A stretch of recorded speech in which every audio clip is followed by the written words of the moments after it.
This podcast is brought to you by Progressive Insurance.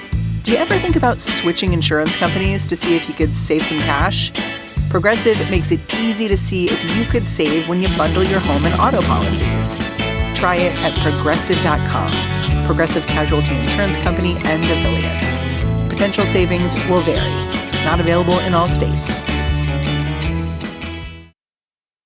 Hi, this is Joe from Vanta. In today's digital world, compliance regulations are changing constantly, and earning customer trust has never mattered more. Vanta helps companies get compliant fast and stay secure with the most advanced AI, automation, and continuous monitoring out there. So whether you're a startup going for your first SOC 2 or ISO 27001, or a growing enterprise managing vendor risk, Vanta makes it quick, easy, and scalable. And I'm not just saying that because I work here. Get started at Vanta.com.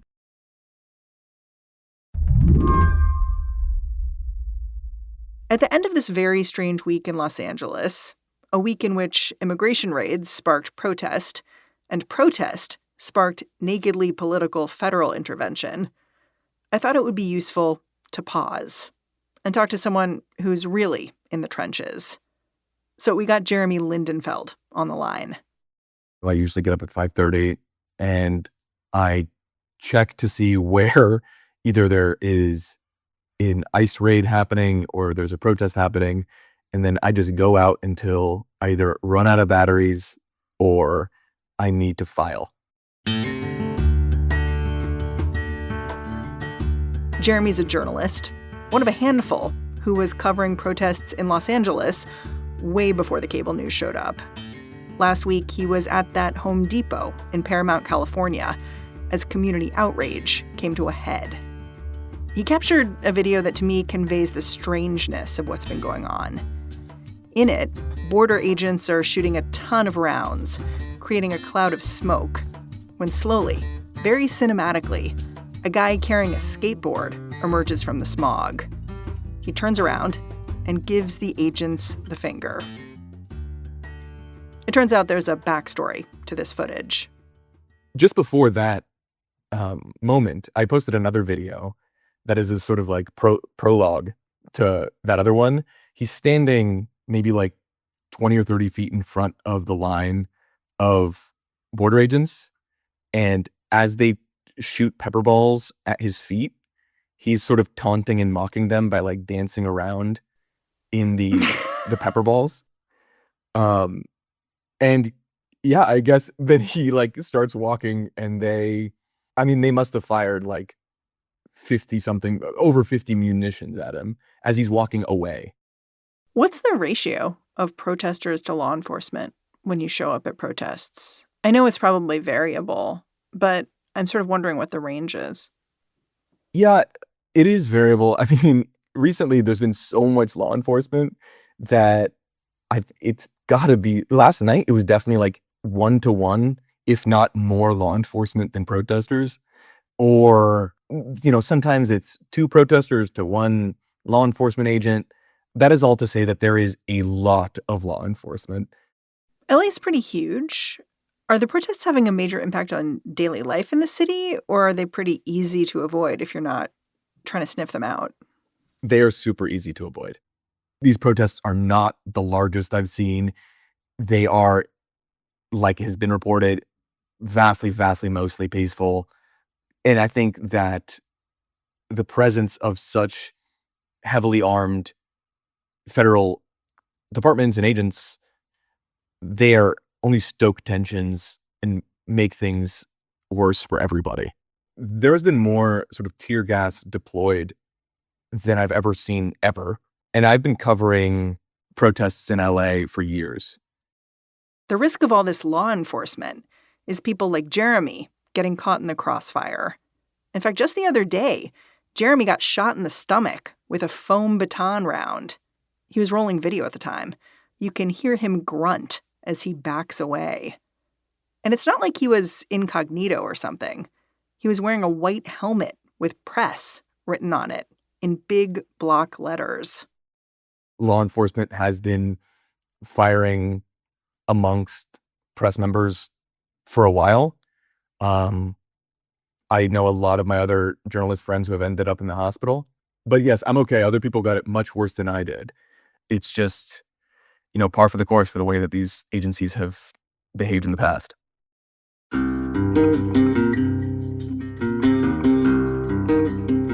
Yeah, part of what I've found so funny about the conversation about the federalization of the National Guard is that the defense of the city and the state is, no, man, like we're able to like escalate just fine on our own. And you're like, hold it. Yeah. It's like, hey, we do this all the time. Guys, you guys don't understand. We're really good at cracking down on these protesters. Yeah, I mean, like, it's wild. I think it's really out of touch. I don't think that the federal government understands the kind of force and brutality that law enforcement agents regularly sort of unleash on innocent people. Or maybe they do and they don't care. I'm not sure. Today on the show, after a week of confrontation, what does the military response in Los Angeles mean? Who does it hurt? And who does it help? I'm Mary Harris. You're listening to What Next? Stick around.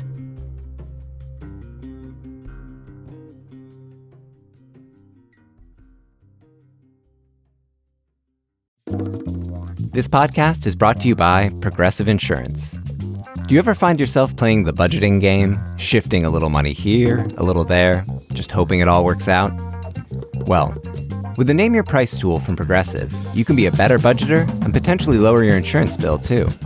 You tell Progressive what you want to pay for car insurance, and they'll help you find options within your budget. Try it today at Progressive.com. Progressive Casualty Insurance Company and Affiliates. Price and coverage match limited by state law. Not available in all states. Comcast is committed to bringing access to the internet to all Americans, including rural communities across the country, like Sussex County, Delaware. We were being left behind. Everybody around us seemed to have internet, but we did not. High-speed internet is one of those good things that we needed to help us move our farming, our small businesses, our recreation forward. Learn more about how we're bringing our next-generation network to more people across the country at ComcastCorporation.com/investment in America. After getting off the line with Jeremy, I called up Jamelle Bouie from the New York Times to dig in a little bit more on the president's decision to send federal troops into the fray in Los Angeles. Jamelle is not just an opinion columnist. He's also prolifically online, in a good way. He always seems able to cut through the discourse with a historical perspective that's not so obvious in the moment. And as showdowns between protesters and law enforcement seem to escalate over the past week, Jamelle's message has seemed to be, everyone chill. And honestly, I wanted to tap that energy. So I asked Jamelle, is chill the right word for what he's feeling right now? Yeah, I think that's right. I'm chill, but like I wouldn't mistake my chillness for being like, oh, everything's fine. Like everything is very much not fine. But I think it's useful to approach moments like this with a certain level of like, let's look at this with reason and logic, and not play too much into the image our opponents are trying to project of themselves. Yeah, you basically made the argument in the Times today that what's happening in Los Angeles is a sign of Trump's weakness, not his strength, even though he wants it to be a sign of strength. And I want you to make that point and prove that point with me now. Like, where would you start that argument? I would start that argument just with the observation that the exercise of power isn't principally about your ability to use violent and coercive force.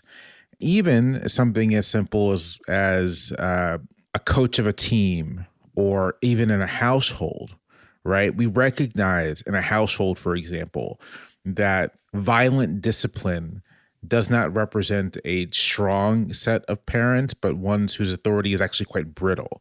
That's so interesting because we've really internalized that norm domestically or like at a sports league. Do you know what I mean? Like if I saw a coach freaking out, I'd be like, whoa, not great. Right. You'd immediately recognize that the issue here isn't the target, but the person themselves. They have some level of insecurity. They have some level of, again, brittleness is the term I'd use.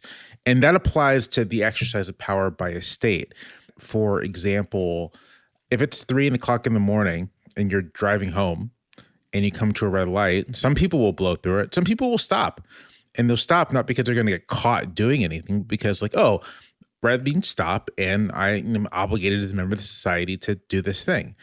And that represents like the actual power, right? Like no one has to directly coerce you. You've kind of bought in to the premise yourself. When authorities are imposing force, that's either because they know that the person or the group hasn't quite bought into it. So like a paradigmatic American example would be like Jim Crow, right? Like Black Americans didn't really buy into the whole, you are separate and lower down in some hierarchy. And so there had to be the literal imposition of violent force to make it stick. Can we talk about force and protest specifically? Because you've kind of interrogated the idea that the real fear I think people have that the military going into a city, especially without the governor's consent, means that at any point these protests could become much more dangerous.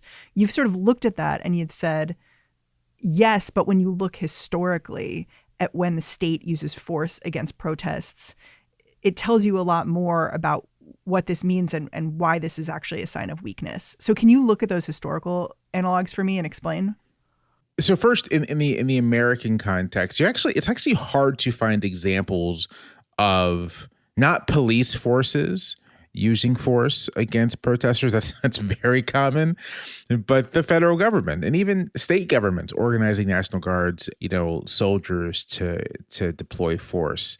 The most direct analog to anything like this might be the Bonus Army March in 1932, when you have World War I veterans marching on Washington, D.C., and Hoover sends out the army to clear them from their encampments, and they use violence and there's chaos and that kind of thing.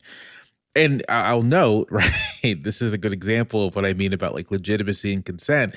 Hoover, not particularly popular at the time, right? Like shantytowns were named Hoovervilles. Like people did not like the man.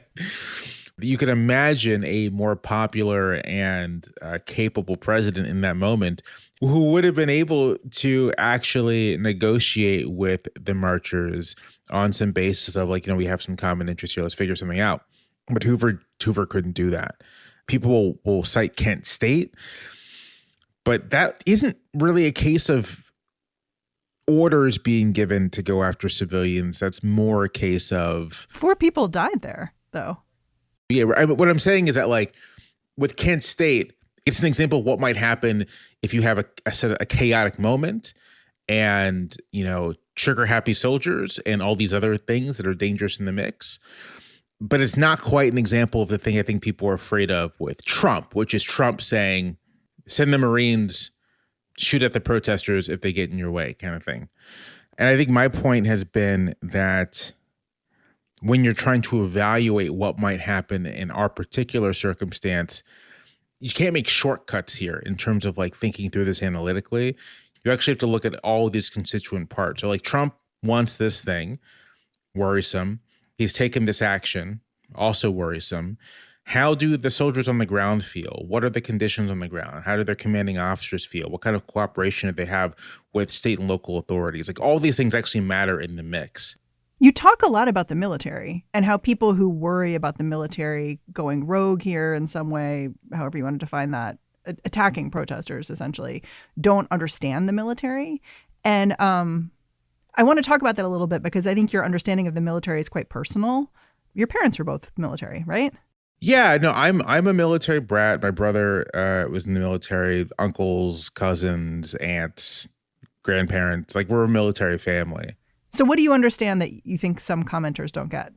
I just think that there is an image of the kind of person who joins the service that is more informed by kind of just popular media representations. Like Full Metal Jacket or something? Right, like Full Metal Jacket, or there's this image of who joins, and there's a reality of who joins, and the fact of the matter is that like many of the people join the military. First, it's kind of a broad cross section of American society, disproportionately non-white, but still like majority white.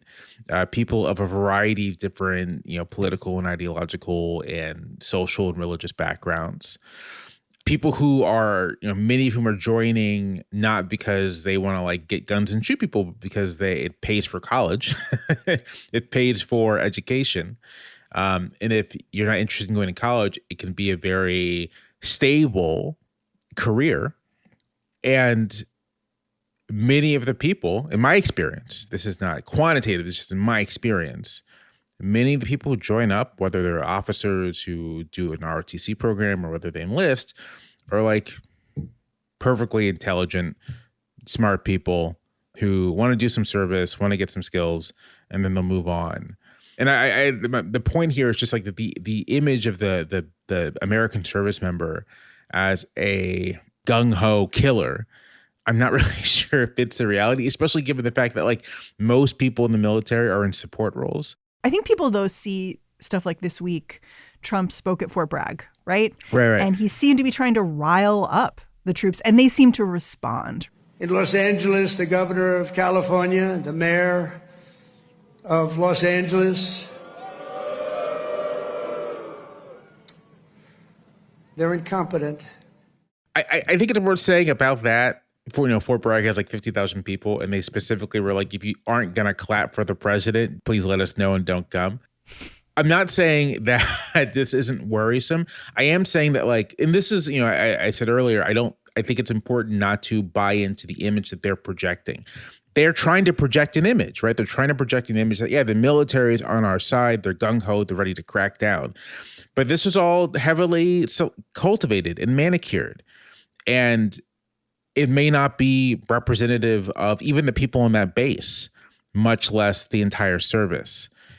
They're human beings. They're like actually regular Americans like you and I who are possessed of some kind of ethical sense. They have taken an oath to the Constitution. Many of them take that oath quite seriously. And they are being put in a very difficult situation right now between an oath to the Constitution and respect for the commander in chief who's telling you to clap for his lines. Can we talk too about the image being projected by the protesters themselves, not just the administration? Because I'm curious how you think about that. There was this vigorous online kerfluffle this week about the American flag and what the protesters, quote unquote, should look like or might strive to look like. I wonder how you thought about that debate. You did not weigh in. That I saw. But I am curious how you thought about it, because I bet you saw it. Yeah, I did see it. I didn't weigh in. I don't weigh in everything. Sometimes I'm like, you know what? I have some thoughts. No, not really important for me to let that one go. Yeah. A practice I think more people should exercise personally, because this is ultimately like a strategic question. Like, what is the best thing for protesters to do, assuming they want the public to be on their side? Because one of the ultimate goal of protest is to not just signal something to political leaders, but to convince political leaders that some sizable and significant portion of the public is sympathetic to whatever the protesters are standing for. But in the case of these particular protests, my general thinking has been that going into it, public opinion is probably already on their side, and there's been some polling that come out to suggest that to the extent that it's useful to have American flags flying, it's not because it's going to prevent police, for example, from getting violent. It is because it might be something to signal that the protesters are broadly mainstream and deserve your sympathy. But I'll note that even with some burned out cars and some, smashed windows, that doesn't necessarily mean the public is going to turn on them. And we have like a direct example of this in living memory, right? Like during the George Floyd protests, there was far more property destruction than we've seen in LA. And yet the public the entire time was broadly supportive of them. And there's even good evidence that the broad support for this protest helped defeat Trump's bid for re-election. People associate armed troops going out against protesters with like fictional dystopias and like, foreign dictatorships. They don't associate it with the United States. And if you have political leaders calling out the use of this stuff, if you have civic leaders saying this is dangerous, and the president himself was pretty unpopular, it's not obvious to me, at least, that the protesters are in sort of like the weak position here. And if anything, I'd say that they're probably like in the stronger position, public opinion wise.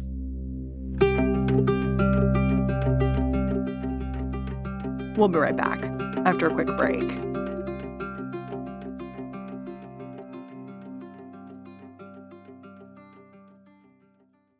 This episode is brought to you by Discover. It's smart to always have a few financial goals. And here's a really smart one you can set: earning cash back on what you buy every day. With Discover, you can. Get this. Discover automatically matches all the cash back you've earned at the end of your first year. Seriously, all of it. Discover trusts you to make smart decisions. After all, you listen to this podcast. See terms at discover.com/creditcard. The spirit of innovation is deeply ingrained in America, and Google is helping Americans innovate in ways both big and small. The Air Force Research Laboratory is partnering with Google Cloud using AI to accelerate defense research for air, space, and cyberspace forces. This is a new era of American innovation. Find out more at g.co/American innovation. Why does the United States pay higher drug prices than other countries? Because America's the only country in the world where 340B hospitals mark up drug prices and PBM middlemen charge billions in hidden fees. Meanwhile, Americans subsidize the research and development for new cures. Other countries benefit, but don't pay their fair share. Crack down on the middlemen. End the free riding. Lower drug prices. Go to balancethescales.org to learn more. Paid for by Pharma.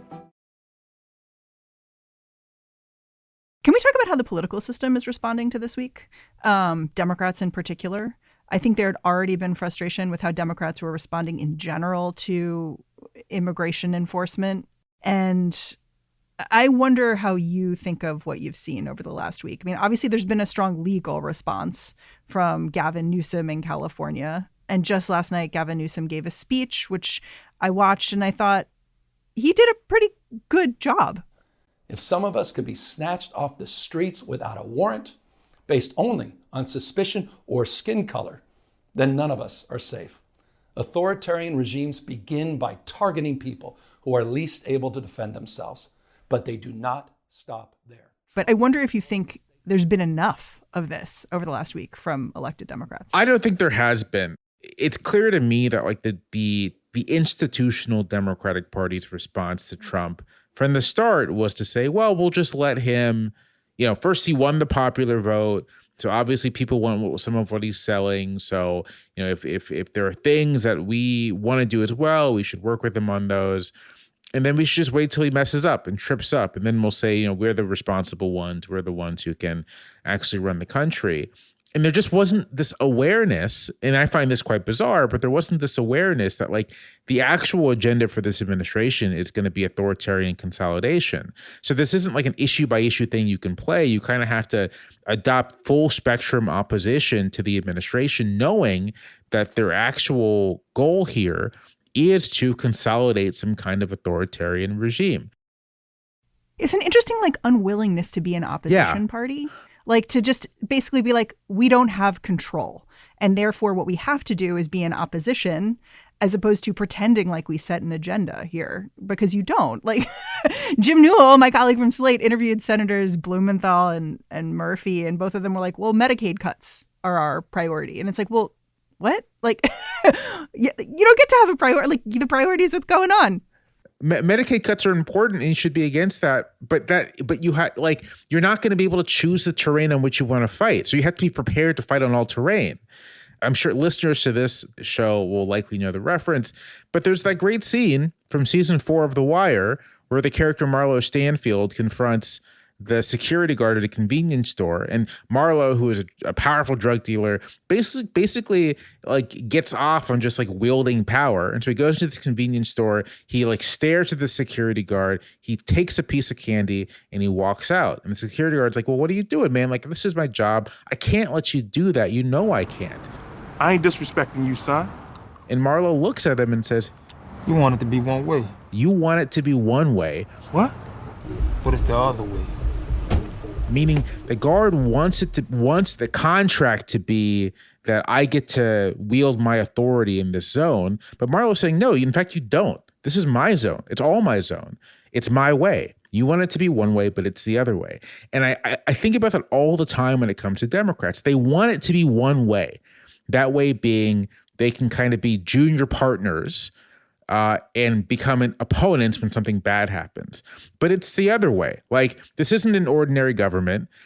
Trump is trying to create an authoritarian regime, and you guys are the only thing close to like a meaningful political opposition. So you have to act like it.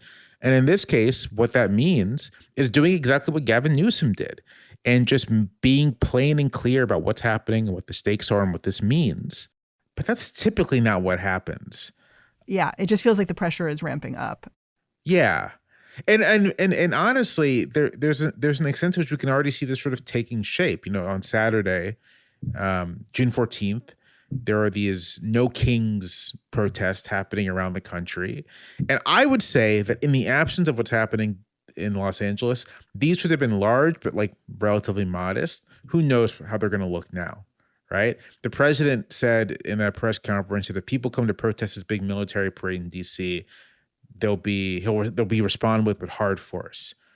That seems like a provocation. That seems like people are going to want to come out to say that we're not afraid of you. I mean, you also have noted that the administration may be on a path to just becoming so exhausted with all the steps it's taking that it kind of shuts down. What is your evidence for that? I mean, this is the other thing. There's actually some direct evidence, right, that, like, you know, ICE is basically running out of money, that they're spending all the money they had requisitioned for the year on like these big flashy deployments. But also the first 6 months of the year, the administration has spent basically like gutting the capacity of the federal government to do anything. And now it's potentially facing, you know, large, even mass protests across the country. It's under political pressure. I don't like to be definitive because it's you got to see how things unfold. But I think it is as likely as the administration is itself reaching a breaking point in its ability to handle all the crises it's created of its own accord, as it is that they're like in total command of what's happening. And I don't even think they really anticipated all of this. Stephen Miller, I think, maybe wanted to provoke some kind of response, but I don't think they anticipated a response that may consume, right, like other cities and lead to other protests that they have to handle. I don't think that they truly appreciate that the people who do not like them have agency like they do as well. Jamelle, I'm really grateful for your time. Thanks for coming on the show. My pleasure. Thank you for having me. Jamelle Bouie is a columnist for the New York Times. A little earlier in the show, you heard from Jeremy Lindenfeld, who is a journalist at Capital and Maine. He covers climate and inequality. And that's our show. What Next is produced by Paige Osburn, Elena Schwartz, Rob Gunther, Anna Phillips, Madeline Ducharme, and Ethan Oberman. Ben Richmond is the Senior Director of Podcast Operations here at Slate. And I'm Mary Harris. Go track me down on Blue Sky. I'm at Mary Harris. All right. Thanks for listening. Catch you back here next time.